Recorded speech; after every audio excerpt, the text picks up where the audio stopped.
Welcome to Moments with Marianne. I'm so delighted we're spending this time here today.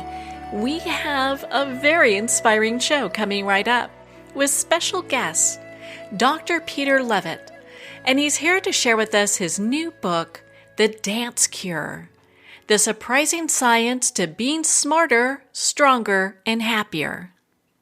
Now, have you ever thought if dance can empower your life? Dancing isn't just a good exercise. Surrendering yourself to that beat can have a far-reaching impact on all areas of your life, and it can help you communicate better, to think more creatively, and to be a powerful catalyst for change.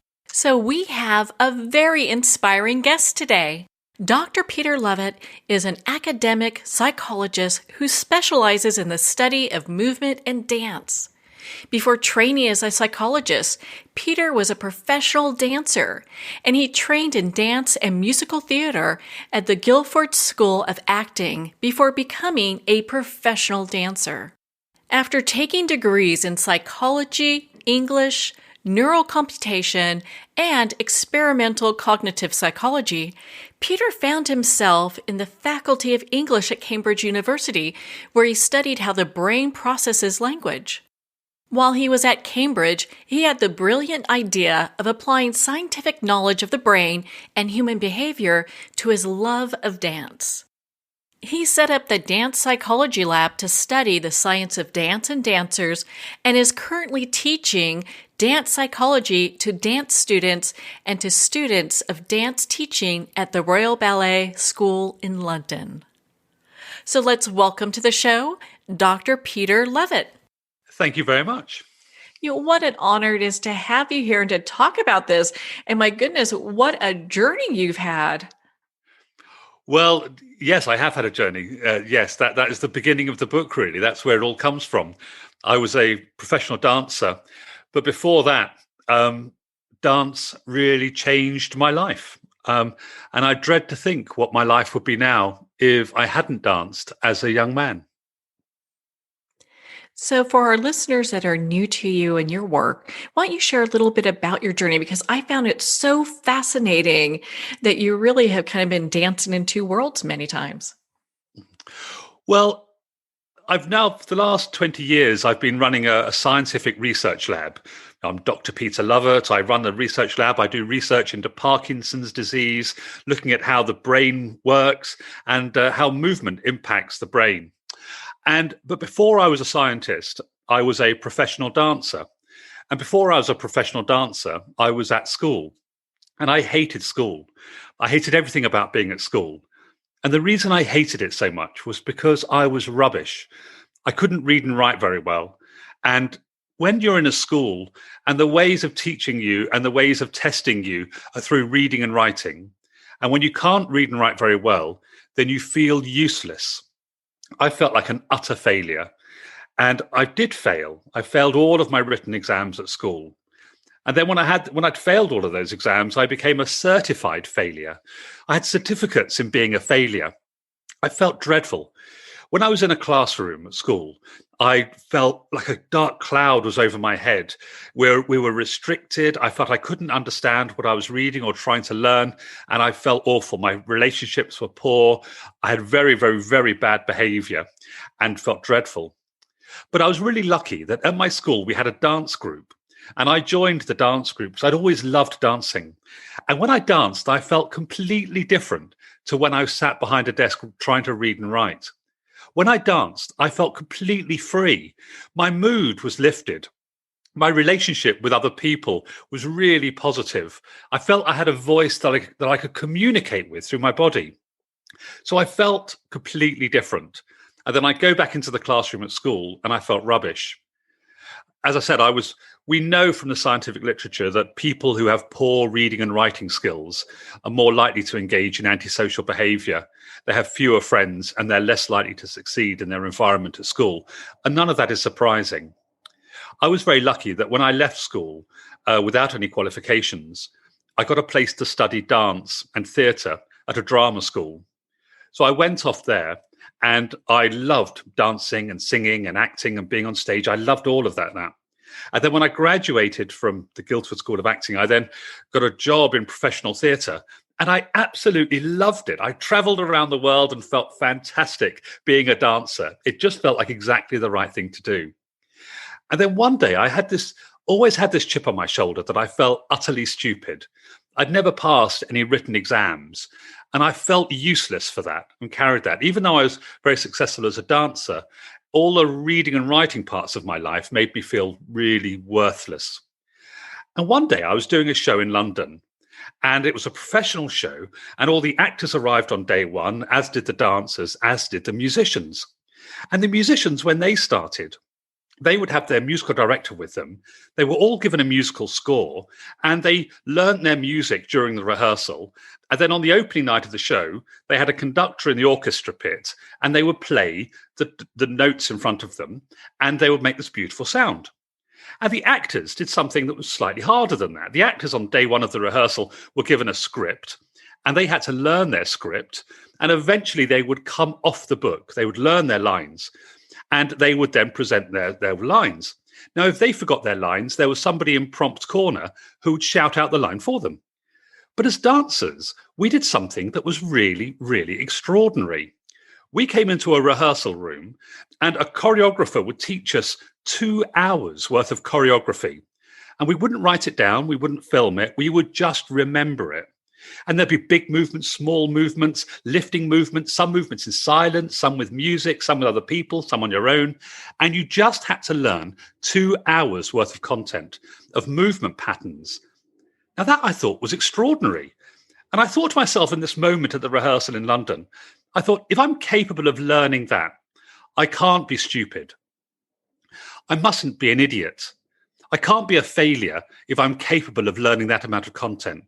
Because I thought, if the actors try to do that, learning their lines by only hearing the words and never writing them down or never seeing them written down, or if the musicians had to learn their parts by not seeing any notes written down and just listening to the music and replaying it, they wouldn't be able to do it, but dancers can do it.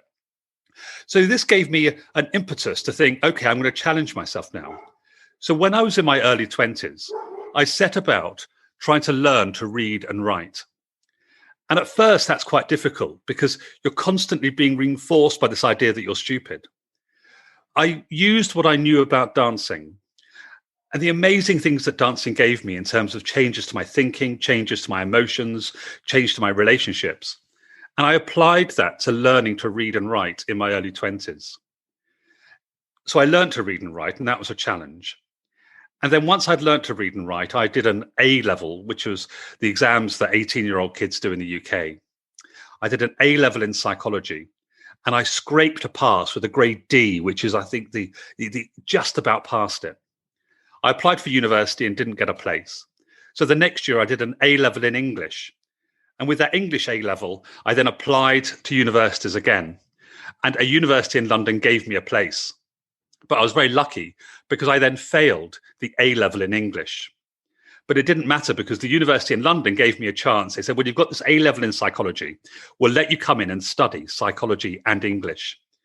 So I did my degree, studied psychology and English as a degree. And then at the end of that, I won a national scholarship to study for a master's degree in neural computation, which is the mathematical modeling of brain functions. And then after that, I got another scholarship to do my PhD in experimental cognitive psychology. And then after that, I then did my postdoctoral work. And by then I was at Cambridge University, and I was in the Faculty of English at Cambridge University.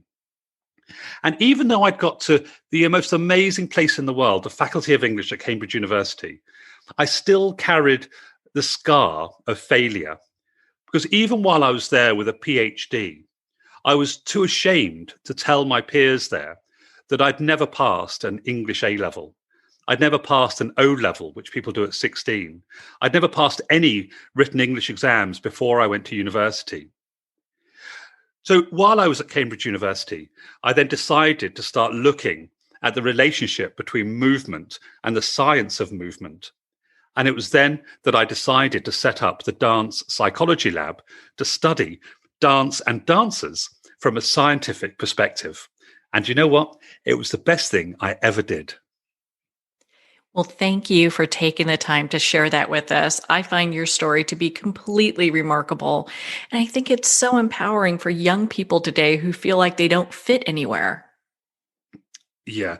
We have this crazy system, don't we, where you have to excel at school at certain things, and we have a hierarchy. So, certainly in the UK, where I'm based, we have a hierarchy of academic subjects. So, we have the sciences at the top, then we have the humanities below that, and then we have the arts below that. And then within the arts, we have music, which is higher up in the arts, and dance, which is at the bottom of the arts. And our education system and our entire system is based on this notion that you should be as high up on this hierarchy as possible. And if you're not successful at the top, then you should work your way down, almost like a consolation prize with like a, just an occupational thing. Let's just get them to do something, anything. And I find that infuriating because we know that so many people are gifted in so many ways, but they're not introduced to those things to do, or they're not seen as having value for them. So that does break my heart. But we know also that if we can excite people, if we can show somebody, if we can ignite somebody's passion, if we could show them that they can excel at something, anything, then they have a taste for excelling. They have a taste for exploring. And then they can apply that to whatever they want in the future. And they'll be successful in that. So I really think we should be giving people a broad smorgasbord of experiences and allow people to explore themselves and to become really good at the things they love. Yeah, I mean, it's so much pressure to put on young people to try to decide what they're going to do in life, and do you excel here or not there, and just to try to find their place in the world. And a lot of times they're creating their own place like you did. Yeah, now that was when it works, it's great. When it doesn't work, it's not so great. So I was very lucky that I found dance. I was lucky that my school had a dance group. I was the only boy in the school dance group, so I took quite a bit of abuse for being the only boy in the school dance group. Sometimes you have to follow your own path. We know, of course, that there are some people who don't find their path, and they never find their path. I still have mothers and parents coming to me talking about their children and about how their children haven't found a path. And they may be poor readers and writers, and it has a big negative impact on their lives. So, how does dance come into play then when you're working with young people or just anybody? How do you bring that in? Well, what we know about dance from the science of dance is that it's fantastic for human beings because it activates 4 areas of the human experience. These 4 areas are, here we go, I'm going to list them now. The first one is social. So we know that when we dance and when we move with other people, significant changes happen to our social relationships. I'll tell you about those in a moment. The second thing that happens is that when we move our body, it changes the way that we think and solve problems. The third thing that happens is that it changes us emotionally. So movement allows us to express emotion, but also the act of movement is a form of communication. We communicate a huge amount through the way we move our body. And that's exciting because other people's brains are picking up on those movement signals. And the fourth thing that happens is that when we move and dance, things happen to us physically. Now, it's not just that our heart rate goes up, it's that things physically change in our brain. Our hormones change and parts of our muscles change as well. So what we do, we know that when we use movement and dance, we can make changes to those 4 areas, the social, the thinking, the emotional, and the physical. And when I'm working with people, whether it's young people, middle-aged people, older people, whether it's couples or individuals or humongous groups, sometimes I work with huge, huge groups of people. The idea is to work out what they want to enhance from those 4 things, the social, the thinking, the emotional, and the physical. And then we use movement to make those enhancements there. Would you like me to tell you something about the science very briefly about each of those 4 areas? Oh, I would love for you to share that with us. Okay. Well, we know from the science that when people move their bodies together in synchrony, even if they're not aware that they're moving their bodies in synchrony, with each other. So it hasn't got to be a full dance routine. But when you get people moving together in synchrony, and then you ask them about their relationship with those other people, 4 amazing things happen. First of all, people report liking each other more. They report trusting each other more. They report feeling more psychologically similar in terms of their values and their needs and their desires. And the 4th extraordinary thing is that when people move together in synchrony, they display more pro-social behavior. They show more helpful behavior. Now, this is amazing. So think about how dislocated our society can be at times. But when we do that simple act of making people move together, it enhances those 4 areas. And these research studies have been carried out on people right across the lifespan, even tiny babies. If you take a 7 or 8 month old baby and you bounce it in time, or you bounce it out of time, then by bouncing the baby in time gently, it then shows these more pro-social behavior activities. So not just in babies, but in 5-year-olds, in 10-year-olds, in 15-year-olds, in 20-year-olds, in 45-year-olds, and in 70-year-olds. We see these amazing effects. So we know, for instance, that the social bonding and the relationship that comes from dancing and moving is extraordinarily powerful. The second thing we know is the science looking at thinking is extraordinary too. We know that, you imagine you've been sat at your desk all day long and you've been working, or you've been sat in an armchair all day. You could start to get a bit lethargic, but not just lethargic in your body, but lethargic in your thinking. Your thinking can become a little bit dulled. Now, we're quite used to the idea that if we stand up and go for a walk, it might release some of our creative thinking. But what we found in our laboratory was something really amazing. And that is that different types of movement have different impacts on your thinking and problem solving. So you're sat working. Let's imagine you're doing a maths project, or you're doing your accounts at the end of the year, or you've got your job and you're trying to think of creative ways to sell your products. We know that when people move their bodies, it changes their problem solving. And we know that different types of movement have an impact on different types of problem solving. So really, really briefly, think about 2 types of problem. One problem where there's only one correct answer. It might take you multiple steps in your head to find that answer, but there's only one right answer. So let's imagine you do something like, think about the answer to this. What is, don't shout it out, just think about it. What's 3 plus 2? We know that's 5. What's 5 times 3? We know that's 15. What's 15 times 3? Well, we know that's 45. Well, what's 43 times 9? Okay, so now what you need to do is start working out in your head, without using a pen and paper, what is 43 times 9? And you've got lots of these cognitions going on in your head, helping you to find the answer. You're taking multiple steps to find one correct answer. That's called convergent problem solving. Now, let's think of something a bit more creative. Now, let's take something like, I don't know, a mobile phone. What could you use a mobile phone for which it was never designed? So what creative use could you find for a mobile phone that was never designed to use that thing for? Now, what you have to do here is to find a new use for it, and then get rid of that from your head, then think of another use for it, and get rid of that from your head, and then find another use for it, and another use, and another use. So this is now much more creative thinking. That's called divergent thinking. What we found in our lab is that when we get people moving in different ways, either by doing very structured movements, learning a dance routine, or very creative movements, using your body in an improvised way and doing things with your body, moving it in a way you've never moved it before, well, those 2 things enhance different types of problems. So the structured movement, learning a set routine, makes you cognitively faster at solving convergent problem-solving puzzles. In other words, you'll find the answer to 43 times 9 faster. Whereas when you move your body freely, it releases all of the pent-up constraints on your thinking and makes you think more creatively. And we found that when people do that, they become much more creative in their thinking.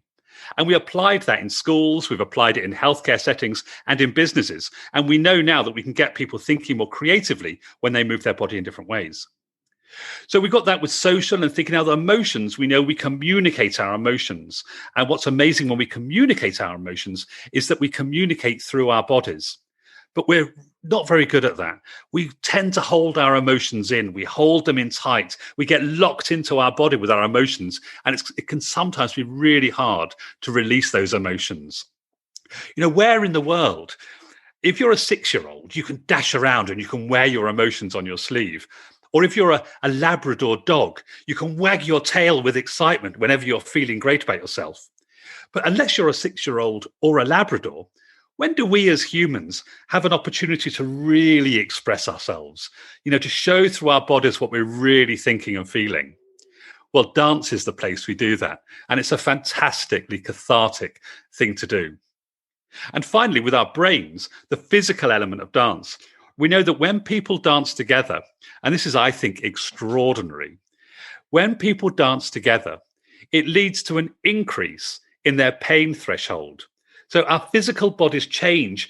Our chemicals in our brain, our opioid reception in our brain start firing more. We release more of that. And we have an increase in our pain threshold as a consequence of dancing. And studies at Oxford University have shown that when you get people moving together, then it leads to these neurochemicals changing, and it changes things like our pain threshold, which is just amazing. We have all this stuff going on inside our body, and all we have to do is move it. And this is why we get some people with chronic pain conditions that when they dance, they feel a lower level of pain. And sometimes when you just take that pain off for a period of time, oh boy, that gives such relief to your thinking and your feelings and the relief that people get for that period of time. And it's entirely natural that they get that through dancing. So that gives you a brief overview of the science of what happens to us when we dance.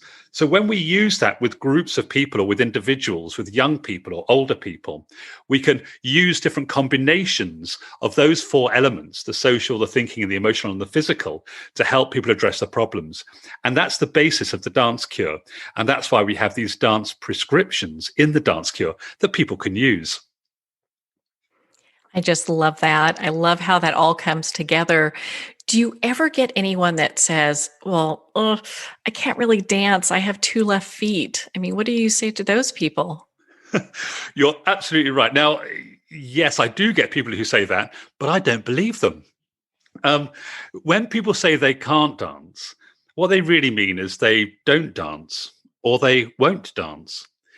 But dance is such a deep-rooted thing. We know that human beings are born to dance. It's not the case that only some human beings are born to dance. We know they all are. When you play music to a tiny, tiny, tiny baby, it'll start wriggling its body in response to that musical rhythmic stimuli, and it'll smile at the same time. Many people who say to me they don't dance are anxious about dancing for a number of reasons. They might think that dancing, you have to be a certain competency level to be allowed to dance, or you have to be a certain sex or a certain gender or a certain age or a certain ethnicity. People think that dancing belongs to certain people and not other people. A lot of the research we've done on understanding why people don't dance is based on this idea that they feel self-conscious about moving their body. Some people have stopped dancing because they've been really hurt in the process of dancing. There are lots of stories of people who, when they were 8, 9, or 10, used to love to dance, and then somebody laughed at them. Or other situations where somebody asked somebody else to dance and they were rejected. Or their peer group ridiculed dancing because it said something about them that they didn't want to identify with. And so some people have these notions of not being able to dance. Now, there are some wonderful TV shows on TV about dancing, like Dancing with the Stars. But some of the problems with those shows, and when we see amazing ballet dancers dance, is that people think they have to have a certain level of competence to be allowed to dance. So they think, oh, I'm not good enough to be a dancer. Oh, no, I can't get my leg up by my ear anymore, although I used to. Or my body shape is the wrong size. And what I do with all of those ideas, I go back to basics. I say that dancing it's an innate activity that we can all do. And we get rid of the expectation of being good. There's no such thing as a good or a bad dancer, in the way there's no such thing as being a good or a bad breather or walker or eater. These are natural activities that we do. And so we can work with people to find their inner groove. And groove, of course, is a scientific term. We can measure groove. We can get people into that groove. We can help them to feel the rhythm inside of them. And then we can help them to find their dance. Oh my gosh, that's so inspiring because it seems like sometimes people get a little hung up, like they're afraid, to get out there and just express themselves. And I find this to be so freeing. I mean, I think your book just provides so much inspiration for people to get out there and start dancing. Yeah, I hope so. And I think there's a section in the book about finding your groove. And there are some exercises to do with, you could just do it entirely by yourself, just laying on your bed by yourself with your eyes closed, listening to some music, something that you like, and just finding a rhythm inside your body somewhere. And it's a rhythm that nobody else can see, but you might twitch and move parts of your body in response to different rhythms. And it's invisible, but you can feel it. And the idea then is to make that slightly larger, so that the response of those rhythms comes out of the body and eventually might come into your hand or your foot or your knee. It comes up, and then you could maybe sit on the edge of the bed, keeping doing it, and bring your shoulders into play, and then eventually stand up, moving by yourself in your own private space. And then eventually maybe look in a mirror and dance with yourself and find that groove and movement, but find a piece of music that you love, that grooviness, and then find somebody you trust and bring them into your space and feel groovy with them. And then build up slowly to then going out and dancing in a place that you think is appropriate for you to dance, if that's what you want to do. But a lot of people say they don't dance because they can't go to a ballroom, or they feel too old to go to a nightclub. Well, we can dance wherever we are, any space at all, regardless of our movement abilities. We can all, if we can twitch one muscle in our body, then we're dancing. I think we've all seen a couple viral videos go out there where young people have gotten jobs, and afterwards, where they think no one's looking, they get out there and they just dance away, because they're so happy. And I love that we're using these free expressions, to kind of show how we're feeling. Yeah, I mean, it's a natural thing, isn't it? We're feeling that joy and it comes out of our body. Oh, it's like letting off a party popper inside of yourself, and your body wakes up and it shows some delight. Now, but wouldn't it be fantastic if we could change our society to the extent, our communities, so that people could express that joy on a natural day-to-day basis, so that it no longer became surprising? Wouldn't it be wonderful if the person delivering the post could express themselves? What if, rather than having coffee shops on every corner, we had places to dance and to groove on every corner? What if there was some groovy music playing and we could strut down the street rather than just walking? And wouldn't that be wonderful? And parks where people could dance together really naturally. So I would love it to be as natural for people to move in public as it is to walk with a coffee in public and drink. I know you touched on this earlier, but I'd love for you to kind of share with our listeners, how dance can help with self-esteem and confidence. Yeah, self-esteem is a really big issue. And we know that a lot of people feel a high level of anxiety. And some of the aspects of self-esteem is to do with self-worth. And some people feel worthless. What we know from the scientific literature is that when people who feel like that engage in different activities, in some activities, it can lead to an increase in their self-esteem and their self-worth.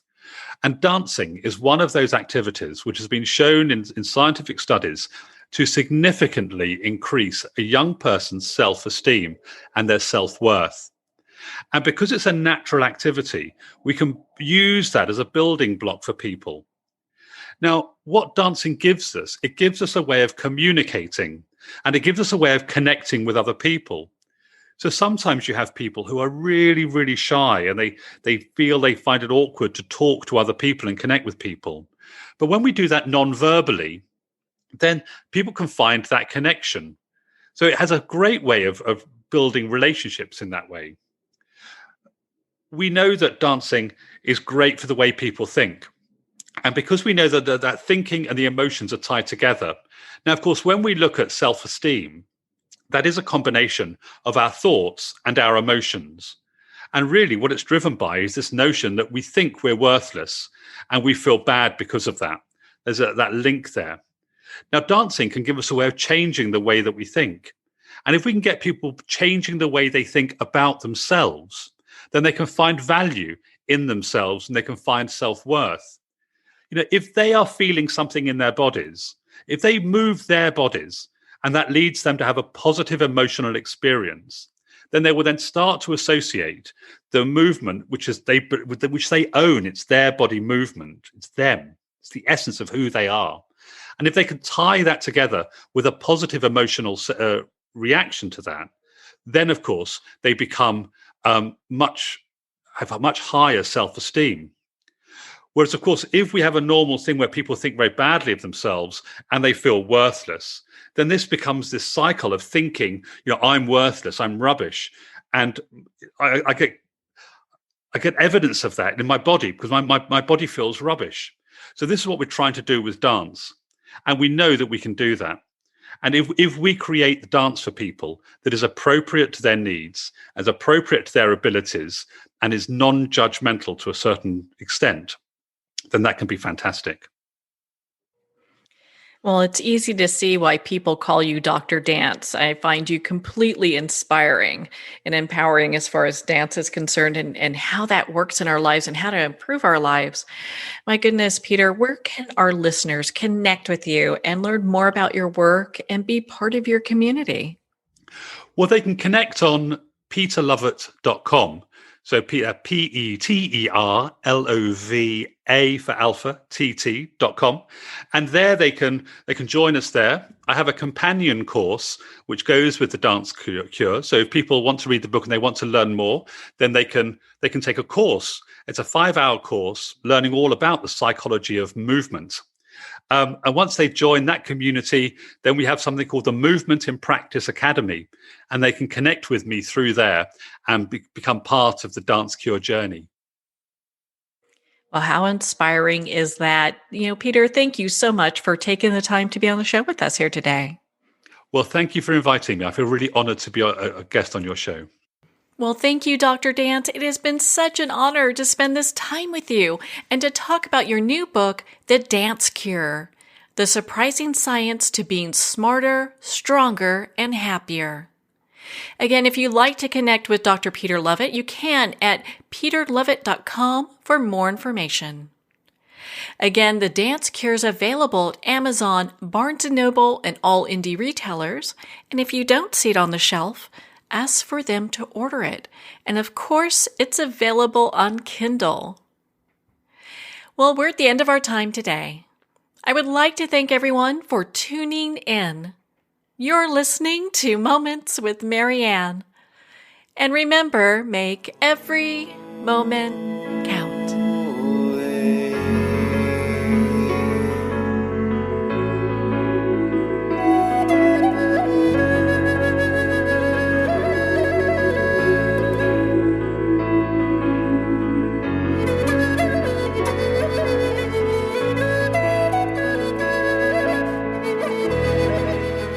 In a single moment, your life can change. Moments with Marianne is a transformative hour that covers an endless array of topics with the best of the best. Her guests are leaders in their fields, ranging from inspirational authors, top industry leaders, and business and spiritual entrepreneurs. Each guest is gifted and a true visionary. A recognized leader in her own work, and while teaching others to develop, refocus, and grow, Marianne will bring the best guest and sometimes a special surprise. Don't miss this. You never know just which moment will change your life forever. Moments with Marianne airs every Sunday, Monday, Thursday, and Friday at 8 p.m. Eastern and 5 p.m. Pacific Time. Make sure to tune in and visit momentswithmarianne.com for more information.